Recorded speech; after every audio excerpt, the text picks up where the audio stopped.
right. Well, thank you guys so much for having me today. Absolutely.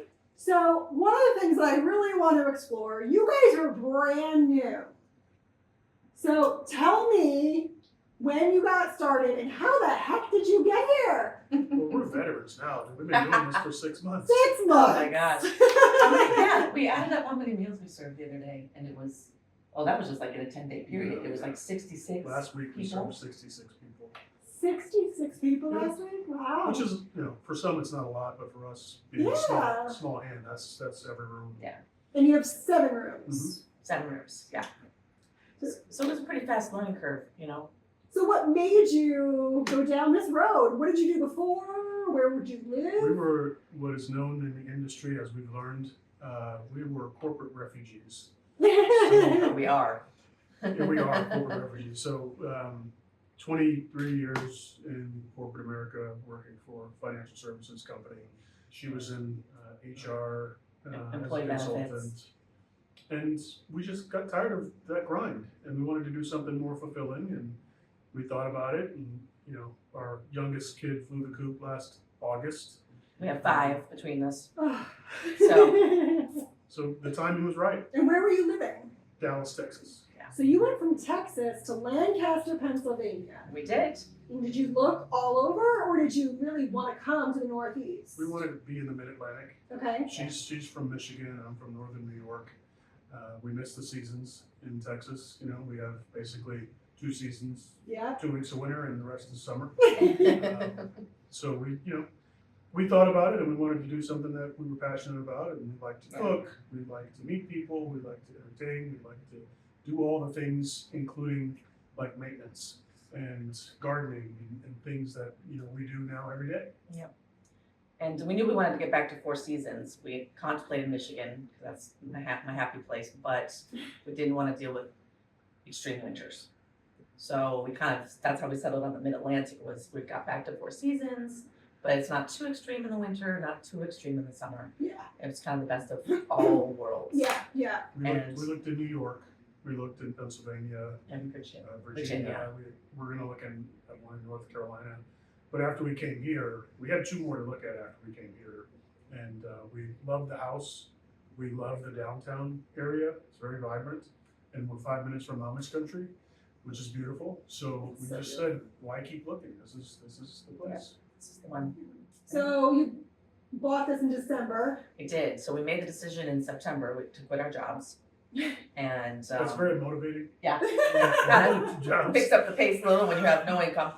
And we started looking right away, and I think we had the offer in this early November. And then we closed mid-December, and Wow. we're moved across country. Well, you make a Sold the decision. house. Sold the house in Dallas. Yep. We weren't messing around. No turn back. Nope. And we love it. We really do. So what have you learned along the way? So like coming into it, I'm sure you had all of these sort of preconceived notions about what this experience would be like. How has it been different than what you thought it would be? For me, it hasn't been different. No? No.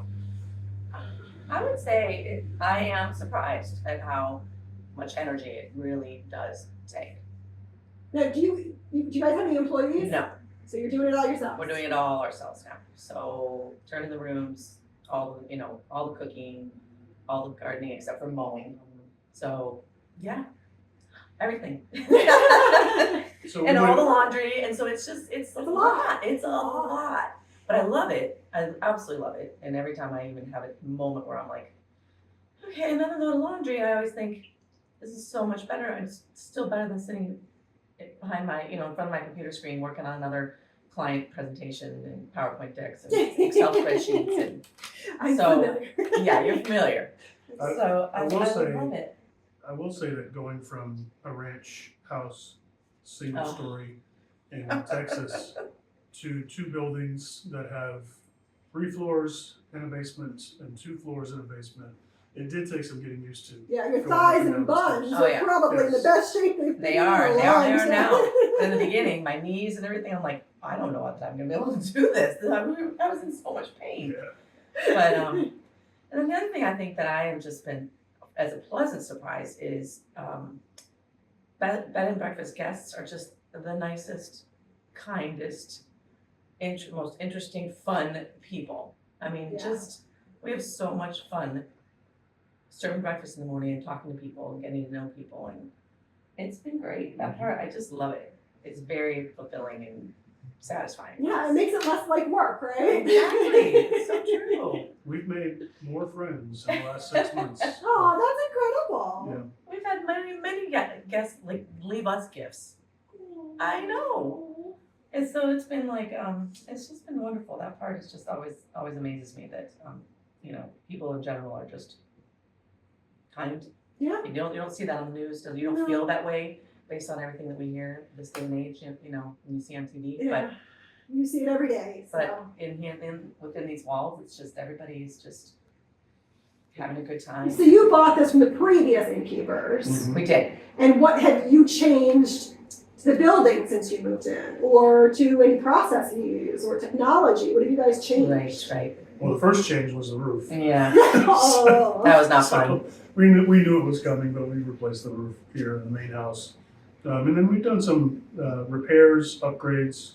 To electrical and plumbing. We invested in all new bedding. Mhm. We upgraded all the TVs to smart TVs and made them a little bit bigger, Mhm. which some guests really appreciate. Mhm. Others don't turn the TV on, which Yeah. is fine. But the ones that do, they like the fact that they can log into their Netflix account and just the simple things like that. Yeah.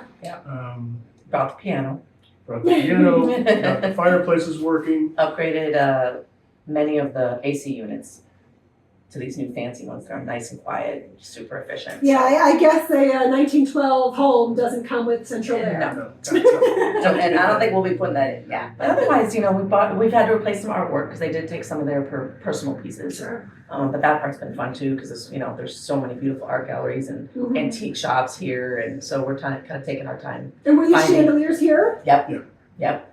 All the paint colors you see, all the furniture, all the rugs. And then outside, we're still learning what's coming up in the. Yeah, this is your first spring, Yeah. so you don't even know what's out But there. it's beautiful. Oh, your landscape is gorgeous. Yeah, and we have installed now 3 raised beds, plus planted some berry bushes. And our goal is to, this time next year, serve at least 50% of our food from the garden. Ah, So we have a pretty vast garden in terms of what we planted, and we're just getting started with that. So next year will be even better.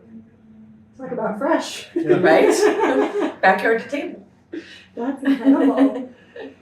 For a newbie in the industry, you guys have really immersed yourselves in the Association of Lodging Professionals. So you're a member, you went to the Orlando conference, you joined a huddle. Can you talk a little bit about why and what it's doing for you? So I will say it's the way we started. So before we closed on this property, we knew we were going to close on it. Last year's Mid-Atlantic Conference was here, Mhm. and we went to that before we actually closed on this. So literally, it's the way we've started. And the thing that I like most about last year's, and then that's why we went to Orlando, is because we meet so many people that are so helpful. That's my biggest surprise, I think, thinking back now, is I didn't expect competitors Mhm. to not feel like we were competing, but we were Yeah. working together. Yeah. It's a very collaborative and cooperative community that we have. It with really is a Innkeepers. community. Yeah.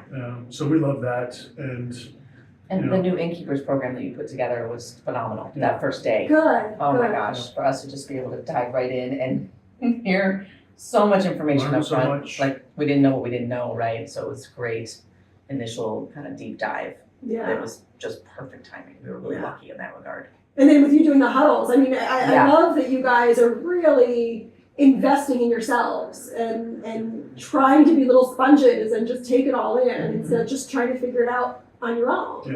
well, we learn a lot, right? So the scenario that she mentioned to you earlier today, like, we don't know what the industry standard is for how to handle certain situations. Yeah. And that's why we talk to our friends across the industry. Yeah. Because somebody's experienced it, right? Okay. But no, I think that you guys are doing exactly, the right thing by, building those connections. I mean, being in the industry, I hear from a lot of innkeepers and lodging professionals that it can be lonely. Because you're in your property, Right. You're dealing with your guests, but you don't have peers that understand what you're doing every single day Right. to vent to, Right. get advice Just from. each other. That's it.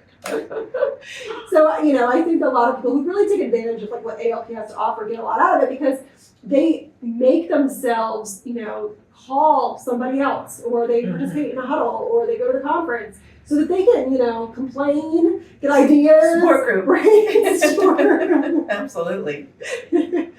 So now that you've been in here 6 months, what do you plan to do next? Like, is there other things that you plan to, new packages, new incentives, new remodeling? Well, we What's did. next? We forgot to say we already hired a photographer and had all new photos done. So those are ready, but we're also getting a new website, and that'll be ready this month. So soon we will have a new website out there with all our new photos Great. on it. It's going to be amazing. We are working with Frictionless to do the digital guest book app. We're building that out right now, so we think that'll be wonderful for people to just have in their hands when they are out and about, because there's so much to see and do here. And we have the added complication of Sundays and Mondays. Many things are closed, like lots of restaurants, all the Amish excursions and activities, and so a lot of people don't realize that, and then they get here and they're here on Sunday and nothing's open. So we think that app will really help direct people to like specific things you can do on a Sunday and restaurants that are open on Sunday night and Monday night, and so that'll be good. Yeah, that'll be good. So going into the next 6 months, is there anything that you've like discovered along the way that like this just isn't working? Like this process, is there anything that has been a real challenge? That's a good question. Let's go back. In the first 6 months, when you took over the property, what were you doing for marketing? we added a newsletter. So we're doing a newsletter now, and Innkeepers Advantage is also blogging for us. They're putting together blog articles. Yes. So that's all new. So we started ramping up probably just about a month ago. Yeah, a month and a half. About a month and a half ago. So, and we're putting together now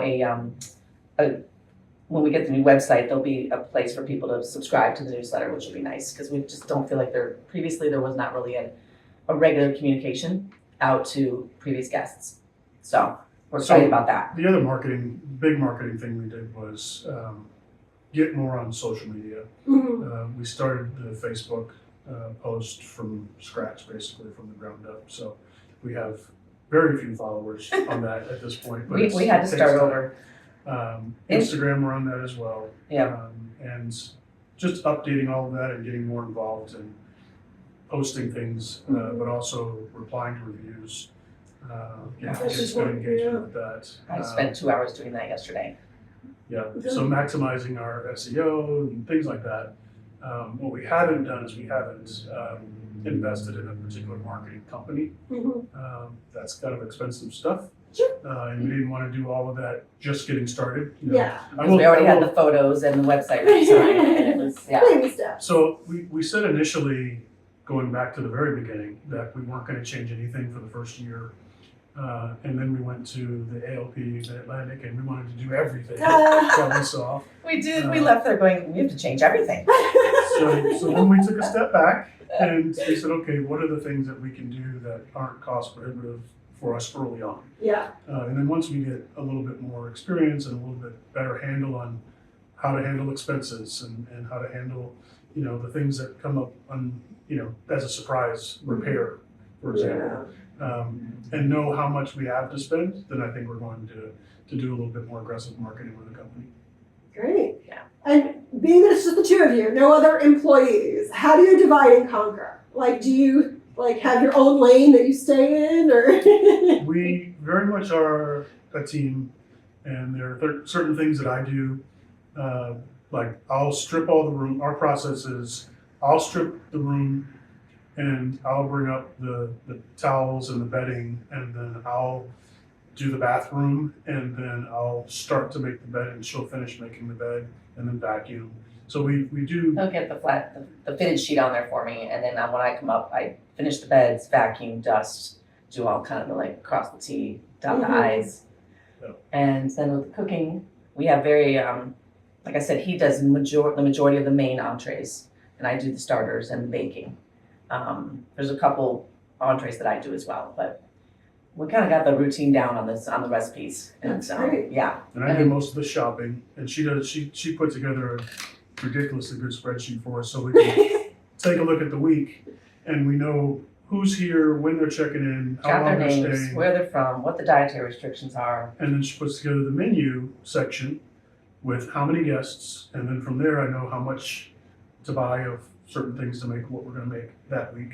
And then I go do the shopping, and so that's it. Our system is pretty. Yeah. Yeah, it sounds like you got a good system. I do the phone calls, any sort of communication. I do the responding to reviews, Mhm. in taking calls to come in, communicating with people when they're here. Whenever a guest checks in, I always give them my cell phone and text them so that they have my cell phone number, and so I'm always logging guests' info into my phone, and so yeah, it's been pretty. Oh yeah, and he does all the outdoor stuff pretty much. And there's that, yeah. Fish pond maintenance. Oh, She fish didn't- pond maintenance. She didn't That- really get into that. That was a surprise, how much it takes to Yeah. care for a pond. Those filters are constantly getting gunked up, and Things you don't think about until you have to deal Exactly. with them. but people really like sitting out there. They love it. They mention it in their It's- reviews. oh, it's that- beautiful. Yeah, and it just provides a nice, peaceful, water feature, drowns out the noise a little bit from some of the car traffic. Yeah, it's beautiful. Like, I pulled up and it's like, beautiful landscaping. Birds are chirping. There's a rabbit right Bunny. there. I was like, Cue the wow, they bunny. didn't have to do all this for me. We do hear that quite a bit though, with people that pull in and since we're on a relatively busy main road, they don't expect when they pull into the parking lot what they. It's a great first impression before you even get through the door. I mean, that's, Really pretty. yeah. Like, it gives off a vibe of tranquility Mhm. the second you pull in that driveway. Right, Which not everybody can pull off, Yeah. depending on their location. it's true. Yeah, I love it. We don't get to sit out there much, but I thought about that today. As every time I walk by, I'm like, I'm gonna sit in that Adirondack chair later. I am just gonna read one of my magazines. Now, you guys are open year round, right? Correct. That was the other change that we made. We kind of don't think about that, but the previous owners, this was more of a lifestyle for them. They loved doing it, but they were closed 40% of the time. Oh, So, whether it was blocking off certain rooms and having only a couple rooms available or shutting the whole thing down for a couple weeks. So the biggest change is we're just open. We don't have anything blocked off yet. We know we need to at some point to take some time for ourselves. We took a couple of days last have week. somebody do your sheets Right. and make your bed. Yeah. Exactly. Make us breakfast. But that's the biggest change in terms of bookings is we don't block anything off, So we hope to stay busy just like we are right now. Then are you happy with how it's going so far with bookings? We are, yeah, really happy. In the beginning, it was pretty much just weekends. January, February, March was slow, but it always is. But it was nice timing for us while we were Getting learning. acclimated. Exactly, and then it's been ramping up ever since. And I mean, like I said, now we have breakfast for 13 on Thursday, which we've never had. We've had 13 on the weekends before, but now we have somebody. Let's see, in May, we did not have one day where we weren't serving breakfast. Our first day was June 4th. So we did block off June 4th and 5th just to take a little break. And now we have breakfast again until July 2nd. Mhm. Yeah, every morning. So somebody's on the property. It's not always full, but we have people on the property. Yeah. So, what are the top breakfasts that you guys are serving? Definitely the apple pie, cheesecake, stuffed French toast that we had I this mean, morning. just those words I know. together, like put all the great things into one dish. Yep. I mean, I would say it's The that. guest this morning, one of the daughters said she doesn't like apple pie normally, but she loved that entree, and she'd rather have that rather than have apple pie itself. I didn't hear her say that. That's yeah. awesome. And then the other big one that we Quiche. have is the quiche. Yeah. So we do it's basically an everything quiche where I put spinach and potatoes and Gruyere cheese and onions and roasted red bell pepper, and then I dice up some of the bacon that I cure here, Ah, and It's so good. people love it. Yeah. We've had people that say I don't like quiche, and I love this, and we've had people say this is the best quiche they've ever had in their life, which is a massive compliment. So yeah, those are the two ones we get the most requests for recipes on. and what about you with your little your starter dishes? Yeah. What's the thing there? I think it's the scones. Oh, Scones what that kind of have, scones do you they make? have dried cherries, golden raisins, pecans, and sea salt caramel chips Ooh. in them. Oh, and we then- threw that in. And then I make a Wasn't little expecting that. cherry strawberry preserve that people put on top. And sometimes I serve like a cream on the side too. Ooh. And then the lemon poppy. The lemon poppy seed muffins are really popular. Yeah, those are probably the two most popular. I'm not a big scone person, but that Okay. sounds good. I think you would like it. And they're not dry. They're not That's dry. That's the my biggest scone issue. Is a lot of times it's dry. Oh my god, they're so good. These are not dry. All right. Well, you ready to put me to work? Yes, let's All get some right. stuff done. Let's we do got it. stuff to do.